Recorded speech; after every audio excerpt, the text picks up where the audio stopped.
You need to understand that the national debt at 34 trillion seems to only be going up. I want to talk to Taylor from Life Goal Investments, 10-year Wall Street veteran, to figure out how concerned he is about the national debt and the trajectory. What do you got, Yeah, buddy? I'm not necessarily concerned at the current rate. I am concerned about the trajectory and the inability for anyone in Washington to say anything about, hey, we're going to need to raise taxes or cut spending because they won't be elected. And so Yeah. both the platforms that are being trumpeted out from, I guess, trumpeted by Trump and Biden are, listen, we're going to, keep taxes tame and this and that. At the end of the day, there's four ways out of debt. You can either grow your way out, which is great. Tax receipts go up as the economy grows. I think that's, kind of pie in the sky to think that we can get our way out of this by that. That's a lot of growth. That's a lot of growth. Exactly right. The second way is the Democratic way, which is raise taxes. The third way is the Republican route, which is cut spending. And the fourth way is the way that, trust me, nobody wants to see, and that's default. Yeah, debt jubilee. Yep, exactly right. And that will be, when I say catastrophic, that will be absolutely catastrophic. But what's been interesting is that while we continue to print money, the US dollar has continued to strengthen against global currencies. So, yes, you might think that we're printing like drunken sailors, and we absolutely are. There's no doubt about that. Right now, we're going to spend $800 billion this year on just the debt financing portion of it. So almost $1 trillion on just the interest rates that we have to pay out. And so, yes, but at the same time, what it shows is that the dollar's strength is more around the resolve that we are still the strongest economy in the world. And it's not even my close. It's as of today's performance, right? China clearly in a recession, if not something worse. Europe's not doing all that great. The U.S. is still printing positive numbers. A lot of that's government spending, and another 1.3 trillion in stimulus for this or that. It's kind of like the 34 trillion. That number, it's like it's such a large number. It's like that doesn't even. You can't make sense of it, right? Can't make sense of it. But what I can make sense of is the amount of interest payments going up, and that just going. We've got to do something. We have to do something. And I think I don't trust any government leader, right or left, blue or red, whatever they are, to stop spending. So taxes are going to go up. Taxes just have to go up. Yep.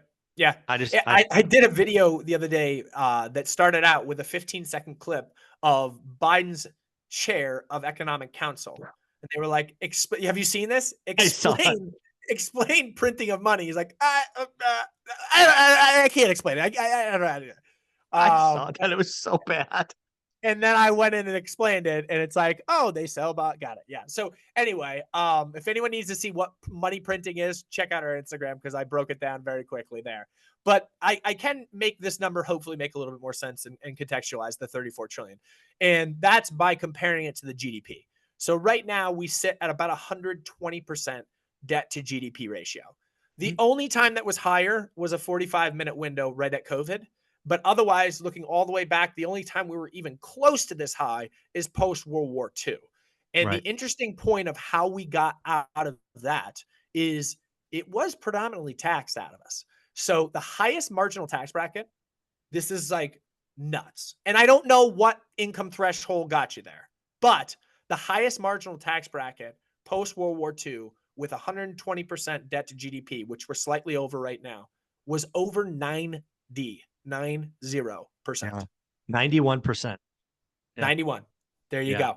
It was wild. Yeah. And again, that's why that's what's coming. And again, a lot of folks will think, we'll hear tax the rich, all of that. But you got to watch out. They're going to redefine rich. There's a lot of people who think they're middle class that will suddenly qualify as rich. You can only squeeze so much out, right? So they'll just keep lowering the number. Suddenly it'll be somebody who makes 6 figures is rich. Yep.